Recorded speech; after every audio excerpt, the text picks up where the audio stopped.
It took until August 13th. It took until game number 120, but the Orioles finally got their first walk-off win of the 2025 season.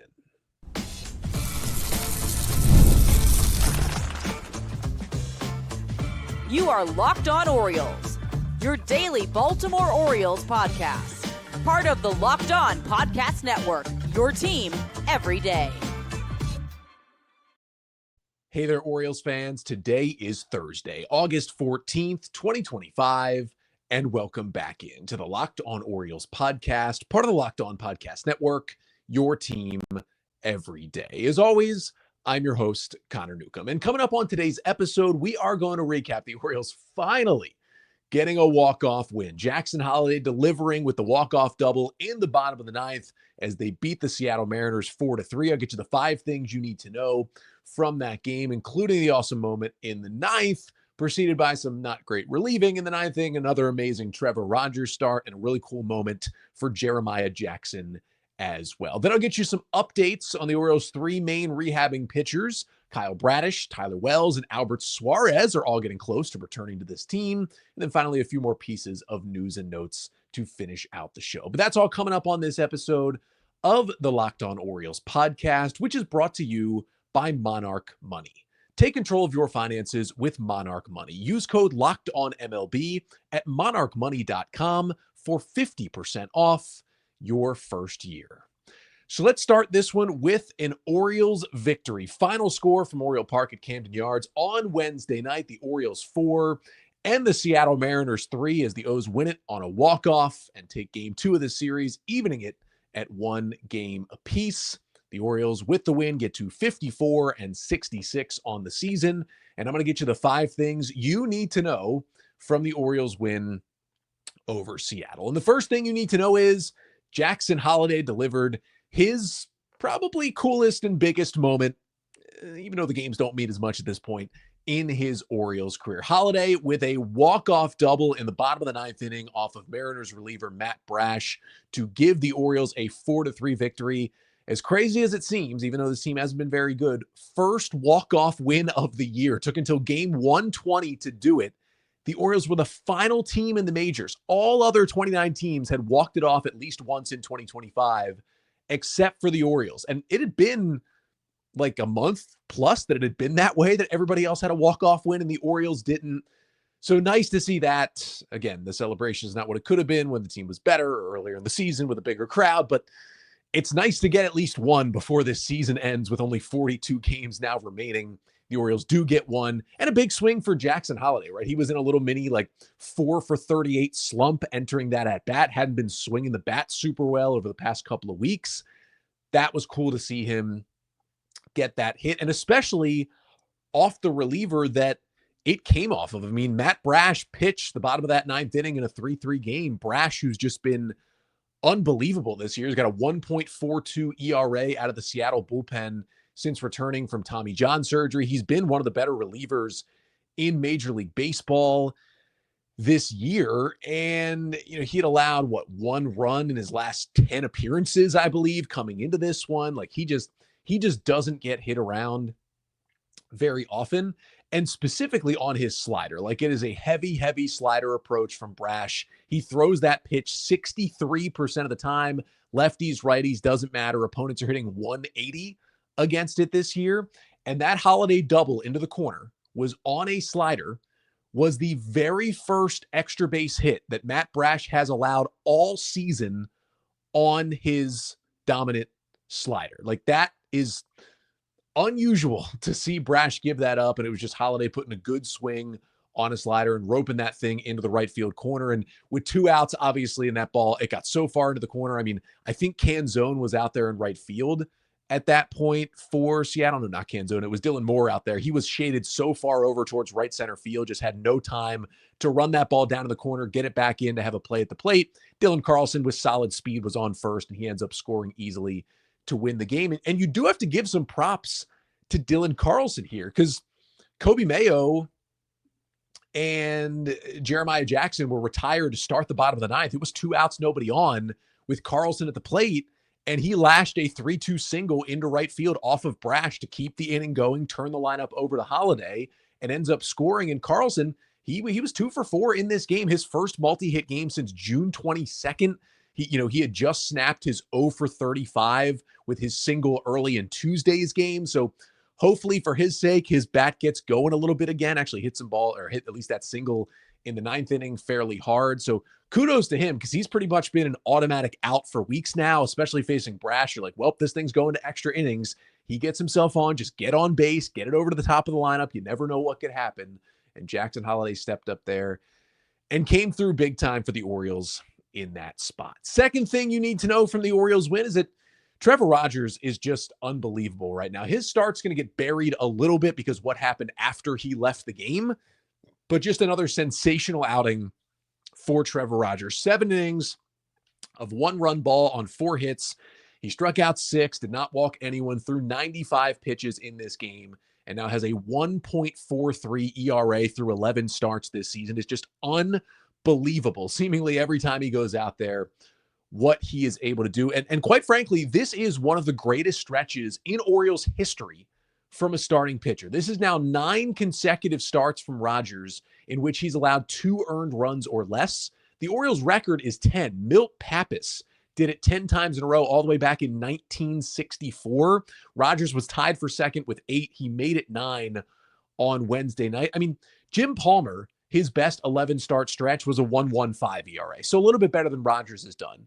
But Rogers at 1.43, it's basically Jim Palmer-esque with Palmer up there watching in the booth. Only 5 Orioles starting pitchers have ever had a better 11 start stretch via ERA. Hoyt Wilhelm, Hall of Famer, Jim Palmer, Hall of Famer, Milt Pappas, like I mentioned, Pat Dobson, and John Means. Those are the only 5 Orioles who have been able to do what Trevor Rogers is doing so far this season. And, he was through 6 scoreless, and then he gave up the leadoff triple to Julio Rodriguez in the 7th. Daniel Johnson misplayed that ball a little bit, maybe turned it in from a double into a triple. It's not like it would have been an out. And then, a hardliner kind of skips by Jackson Holliday with the infield in to score the run on an RBI single. But he gets out of it to keep it at just 1 run. And it was unfortunate to give up the run because he had a chance to get through 7 scoreless, potentially more in this game. But he was still awesome. Like lots of good changeups once again, just pristine fastball command, especially with the 4-seamer with good velocity. He threw some devastating sweepers to righties and lefties. Like we're kind of lucky to be watching this right now, especially with how bad most of the rest of the team is playing.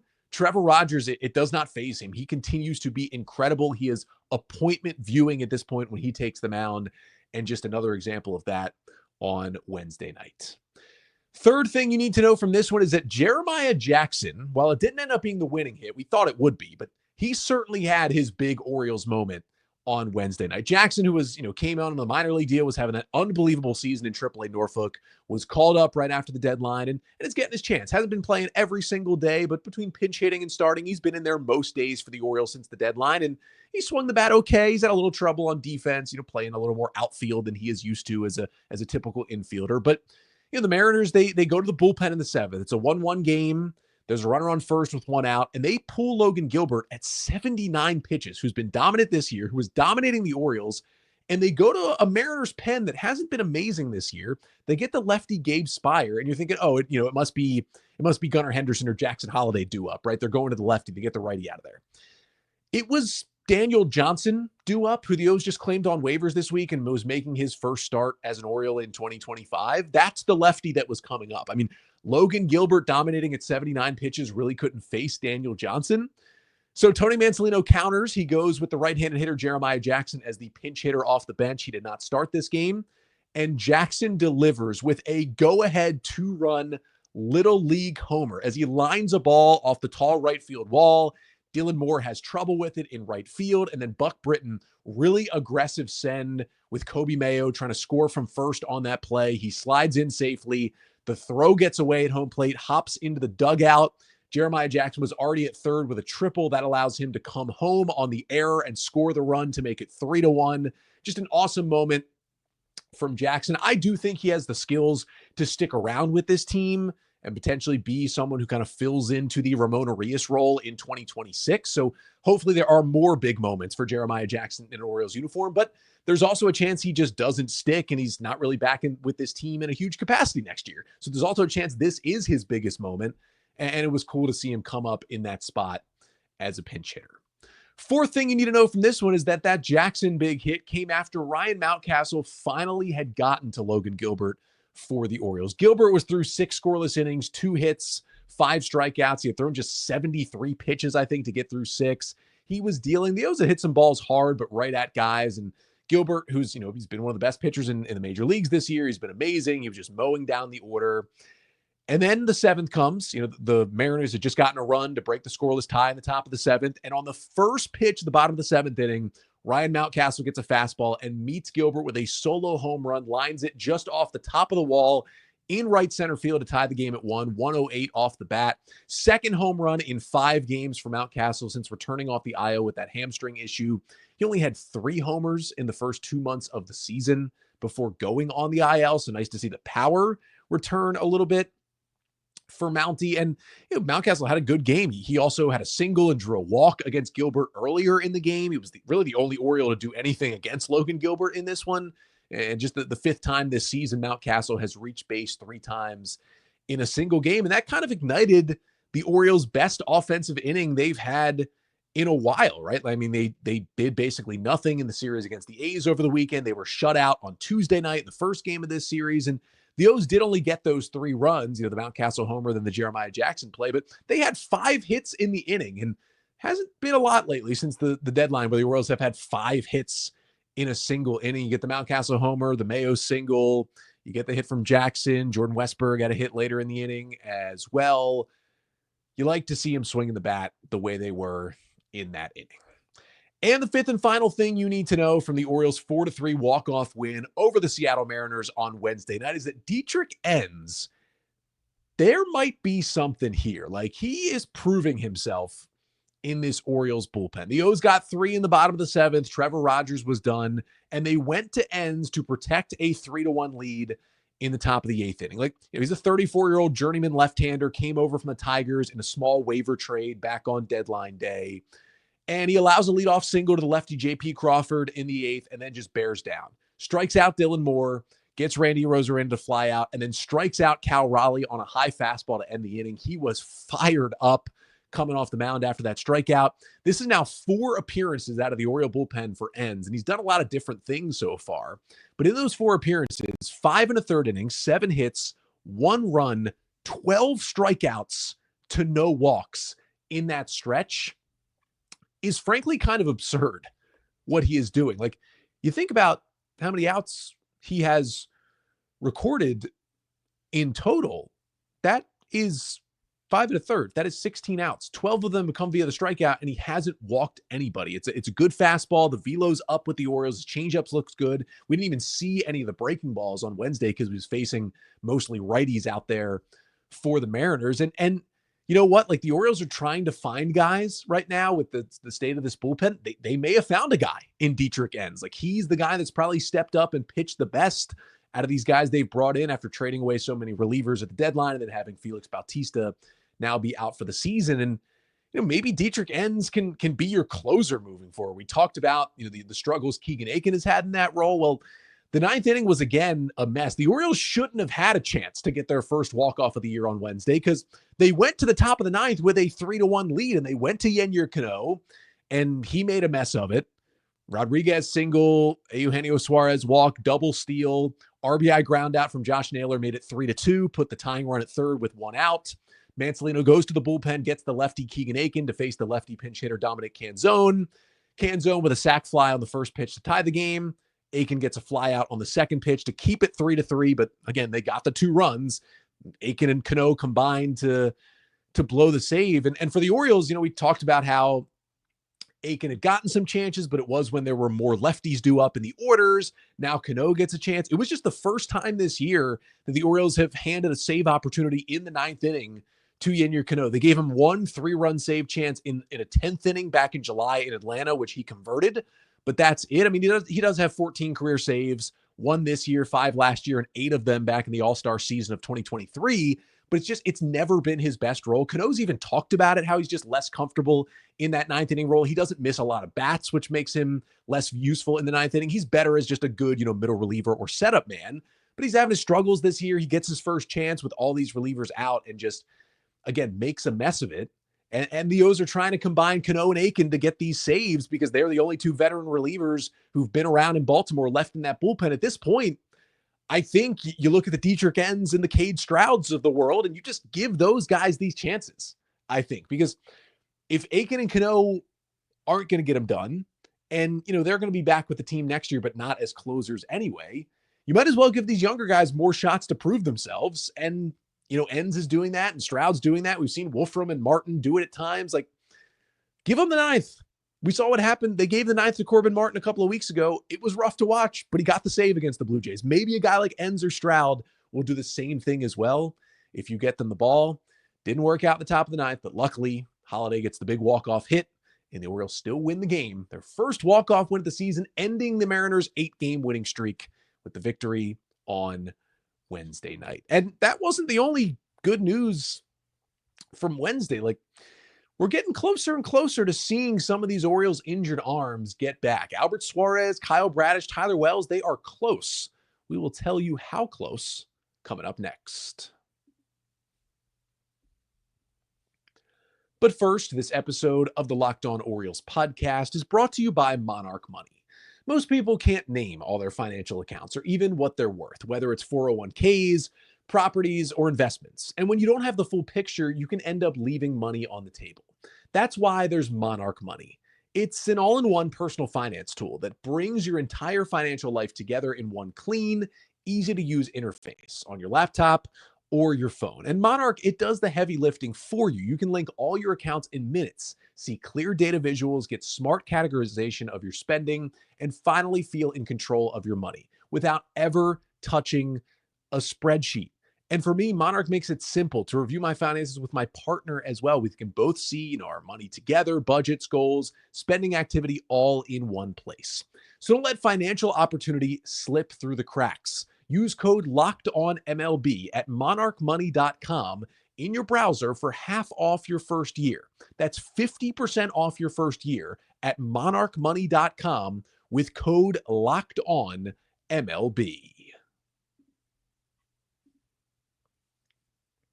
So let's talk about some Orioles coming back from injury. It's too late for it to make a difference in this Orioles team trying to get to the playoffs this year, but it will be nice to see these guys hopefully back in an Orioles uniform on the mound for the O's. Let's start with Albert Suarez, who made his first rehab start Tuesday night in Double-A. He's been out since March, made one outing. I believe the second game of the season with the Orioles, went down with a shoulder injury. He's been gone since then. But the Orioles did say this week that they are not going to build Suarez fully back as a starter. He will return as a bulk reliever in the Orioles bullpen for the remainder of the season, which means it shouldn't take as much time for him on rehab. In his first rehab start, the results weren't great. 2 innings, 5 hits, 4 runs, a walk, a homer, no strikeouts. He did give up a homer to Kevin McGonigal, who is the number 1 prospect in all the majors, threw 42 pitches, 25 strikes on Tuesday night. He'll have at least one more rehab outing in AAA, but you don't need to throw much more than 42 pitches to be ready for bulk relief. So maybe they'll try to get him over 50 pitches in his next outing. It could be 1 at most 2 more rehab outings. And then Albert Suarez could be ready to return to this big league bullpen. Who knows what his future holds with the Orioles in his mid-30s, but it'll be nice to see a friendly face, a stable arm in that pen for the instability that the Orioles bullpen has at the moment. Orioles also said this week, Tony Mansolino saying that Kyle Bradish will make just 2 more rehab starts before he returns. He made his 4th rehab start of the year on Friday in AAA. It was his 2nd one with Norfolk. He made 1 with Aberdeen, 1 with AA Chesapeake. Friday night, he goes 3 2/3, 3 runs, 6 hits, 4 Ks, 2 walks, 69 pitches for Bradish, the most he's thrown so far in a rehab start. He got 9 whiffs. Fastball velo was good. He was sat in 95. He was up to 97, threw a lot of strikes with both of his fastballs, the 4-seamer and the sinker. His slider velocity is still down a couple of ticks, but the movement is still nasty. Didn't throw his breaking balls to the slider or the curveball in the strike zone a lot, but he got some chase. That's what Bradish does. It was a good look for him in his 2nd AAA rehab start.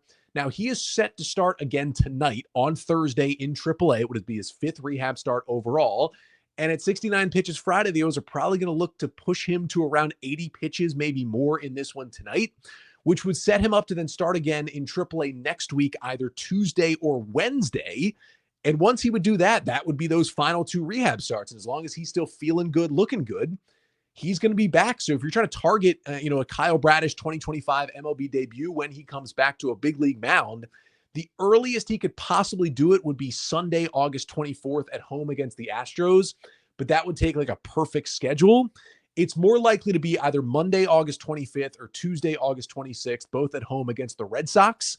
Those are the 2 dates right now I would circle. I would probably circle Monday the 25th as the potential Bradish debut right now, which could be something positive to get out of a very negative season for the Orioles so far. Now, the Orioles did say that Tyler Wells is a little bit further away, also coming back from the elbow surgery like Bradish. They said he will make 2 to 3 more rehab starts. He's behind Bradish, so if they're saying 2 for Bradish, it's probably going to be 3 more for Wells before he does return to a big league mound. He made his 3rd overall rehab start on Sunday. That was in AAA. His 2nd one with Norfolk. He made 1 with the Bay Sox as well.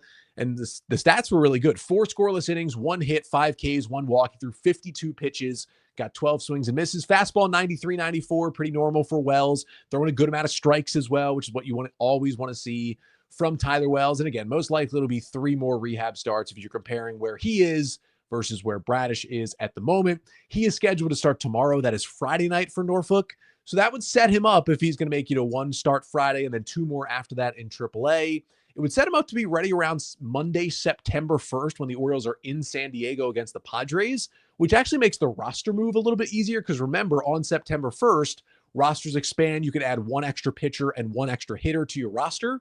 My prediction would be that Tyler Wells is that extra pitcher. He's called up and he starts that September 1st game and spends the final month of the season on this Orioles pitching staff. But all good news on those 3. It'd be a sight for sore eyes to see the 3 of them back with this staff.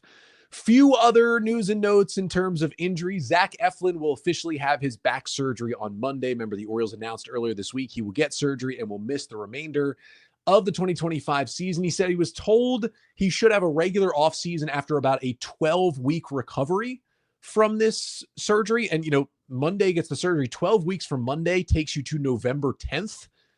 I mean, most guys don't even start their offseason program by November 10th. They're usually taking a little time off, and then in December they start to get going. So that means Efflin is going to have if he doesn't have any complications, should have a normal offseason, and this injury shouldn't be eating into his 2026 in any way, shape, or form. Now, of course, he is a free agent. He will hit free agency this offseason, but Efflin spoke to the media on Wednesday and said that he didn't just say, I'd be open to returning to Baltimore. Like, he spoke very highly of his time with the Orioles, how he likes and fits in with this Orioles clubhouse. Like, he made it seem like he was very much going to pursue potentially coming back to Baltimore. And as I said on yesterday's episode, I'd love to have Efflin back, some sort of prove it 1 year, $15 million deal to show that he's, still himself at age 32, that the back injury that he's been apparently dealing with for multiple years from time to time is now behind him. I'd be down for it. We'll see if the Orioles will be, but definitely looks like Efflin would be very okay with being back in Baltimore. Seems to have liked his time in this clubhouse. Colton Cowser is eligible to come off the concussion IL today, but Tony Mansolino said he won't. Said he's still in concussion protocol. They don't have a full timeline on when he should be back, but it's going to take a little bit more time. That's totally fine. You want to be as cautious as possible with these head injuries. So we'll see on Colton Cowser. Mansolino also said that Tyler O'Neill's recovery from his right wrist injury is taking a little longer than expected. Although maybe that is expected when it's Tyler O'Neill. O's are targeting a late August or early September return for O'Neill as he is on the IL once again. And then one more piece of roster news. Houston Roth, who was called up a couple of weeks ago, never got into a game, would have been his debut, was sent back to AAA. He was DFA'd to make some room on the 40-man earlier this week. He has cleared waivers and was outrighted to AAA Norfolk, so he remains in the organization, just is no longer on the 40-man roster. Still a chance the O's would potentially call him back up to pitch out of the bullpen in the big leagues at some point this year. That's all those major league news and notes. Want to just get to a couple of minor league things before we go. That is right after this. But first, this episode of the Locked On Orioles podcast is also brought to you by 5 Hour Energy. Now, it's time to fuel up, and turn it up with 5-Hour Energy Transfusion. This grape, ginger, and lime flavored shot brings the iconic taste of a golf course favorite to a non-alcoholic boost. Perfect for sinking birdies or making great memories with friends. It's a hole-in-one for your energy game. Whether you're out on the course or just need a little extra push to power through the day, 5-Hour Energy Transfusion delivers the clubhouse flavor you love without ever leaving the green. And it could be outside the clubhouse, on the course, maybe at the mini golf course. Maybe you just had to stay up late for a rain-delayed Orioles game and you need something to keep you going. Well, 5-Hour Energy is certainly there to help. And whether it's an Orioles podcast, whether it's golf, it's all about good times with good people and good flavors. The grape ginger lime flavor of 5-Hour Energy Transfusion gives you the best parts of your clubhouse go-to without leaving the course or chasing down the bev cart. Now you can amp up the fun even more. Just buy, snap, and enter for a chance to win a dream golf trip for 2 to any golf tournament in the U.S. So tee up that trip. Visit 5hewin.com for full rules and entry. No purchase necessary. Excludes the Masters tournament. Ends October 31st, 2025. So a couple of pieces of minor league news before we get out of here today. I've continued to kind of just, give some shout outs and some farewells to the players the Orioles have been releasing from their minor league system. As I've talked about a bit, the Orioles added, 37 players, I believe the number ended up being, maybe more than that, maybe more. Actually, it was up to like above 40, I believe, that they added between the draft, the undrafted free agents, and all the prospects they got at the trade deadline. And because you have roster limits, it's an unfortunate part of the game, but you do have to release a good amount of players from your system to make room for all those new guys coming in. And there's been a handful of those releases over the past couple of weeks, and I've talked about them. There were a few more in the past couple of days I wanted to get to, just to kind of give like one final farewell to these guys and their time with the Orioles system. 2 more of them since I last checked. The first one, 23-year-old left-handed hitting shortstop Jalen Vasquez was released. He was the Orioles' 20th round draft pick out of North Greenville University, a D2 school, back in 2023. He had some really good numbers in the lower minors, got promoted to AA this season, but at a 154 average, a 35 WRC plus, and about 200 plate appearances with Chesapeake, and he was released. Also a really good defender at shortstop as well. Wish him the best in the future. And the other release was 24-year-old right-handed pitcher Ty Weatherly. Orioles signed him as an undrafted free agent out of Ball State after that same 2023 draft. Had really good numbers in low A, got the bump up to Aberdeen this year, and just 43 innings as a starter, had an 8.31 ERA with the K's down and the walks up with the Ironbirds. Certainly wish him the best, and hope he finds another home if he wants to continue his professional baseball journey. And then the last thing, I mentioned it briefly, maybe yesterday or 2 days ago on the podcast, but Trey Gibson, who with Braxton Bragg having gotten Tommy John surgery about a month ago, is probably the Orioles' #1 pitching prospect in their system right now. Former undrafted free agent pickup. It's been incredible this year. He got promoted from AA to AAA Norfolk over the weekend and made his AAA debut on Wednesday night. He was in Jacksonville against the Marlins AAA affiliate. Now, I do have to say, the Marlins have called up a lot of hitters this year. Their AAA lineup is a joke. Like, they've got guys with a 402 and a 344 OPS in their lineup right now. It's not a very good AAA lineup, especially when you compare it to what the Orioles are setting out there. Like, even the journeyman guys the Orioles have, like Vimal Machine, right? And Jackson Reitz and Jose Barrero are hitting much better than anything that's in the Jumbo Shrimp lineup. But even with that, Trey Gibson was spectacular in his AAA debut. 5 scoreless innings, 1 hit, 6 strikeouts, no walks. Orioles only had him throw 53 pitches because they kind of piggybacked him with Roansy Contreras, who threw 4 innings of 1-run ball to close out a 4-1 Tides win on Wednesday night. And he'll certainly throw some more pitches as the season goes on in AAA. But he threw all 5 of his pitches: sinker, cutter, 4-seamer, slider, and curveball. The fastballs were sitting 95. He was up to 97 with both of them. He was able to get a little bit of swing and miss, 8 whiffs on 27 swings. He really, moved around his pitches well. It was mostly sinker, cutter, 4-seamer, a heavy fastball approach, but still dropped in the slider and the curveball when he needed to. 57% in zone rate, especially with his fastballs. I mean, he was 75% of his four-seamers, 65% of his sinkers were in the strike zone. He was just kind of dotting the ball wherever he wanted. That was a really, really impressive outing. I did watch every pitch of that because most of it, I think all of it came during the Orioles rain delay on Wednesday night. So it was perfect. You know, you had the rain delay of about an hour and a half, actually maybe more than that in Baltimore. So you fired up the MILB TV and I got to watch all 5 innings before the O's game even started when it finally did at 8:15. So that was cool to see. And Trey Gibson, we're not going to see him debut in 2025, but if he's pitching well in AAA down the stretch, he's going to be a candidate, maybe even in spring training to make the opening day rotation. If not, he's going to be awesome depth to have down there in Norfolk. He could be a relief weapon if you need him to, but this is going to be a really good starter one day for the Orioles. And that stuff was tremendous watching that in AAA on Wednesday night. But that'll do it for today's episode. Thank you so much for tuning in. Finally, the Orioles get a walk-off win. It took way too long, but they finally did it. And now they're going to try to win a series over the Mariners for the second time this year. Little matinee baseball here on Thursday, a 1:05 p.m. first pitch on MASN 2. The Mariners will send the rookie right-hander Logan Evans to the bump, a 24-year-old with a 4.36 ERA in 14 outings this year. He struggled, though, over his last 3 starts. We'll see if the O's can get to him. And Tomoyuki Sugano goes for the Orioles, who's been much better lately, coming off 7 innings of 1-run ball against the A's. Rubber match here Thursday afternoon. We'll see if the O's can take the series. Whether or not they do, I'll still be back with you on Friday, recapping everything you need to know from the final game between the O's and the M's. I will do my first Bullpen Trust power rankings in a while. Haven't done that in a bit. We'll talk about Kyle Bradish's rehab start Thursday night, and we'll get you ready for the weekend series between the O's and the Stros. But make sure like, comment, and subscribe to the Locked On Orioles YouTube channel. Subscribe, follow, 5-star rating, and review wherever you listen. Certainly helps out the pod.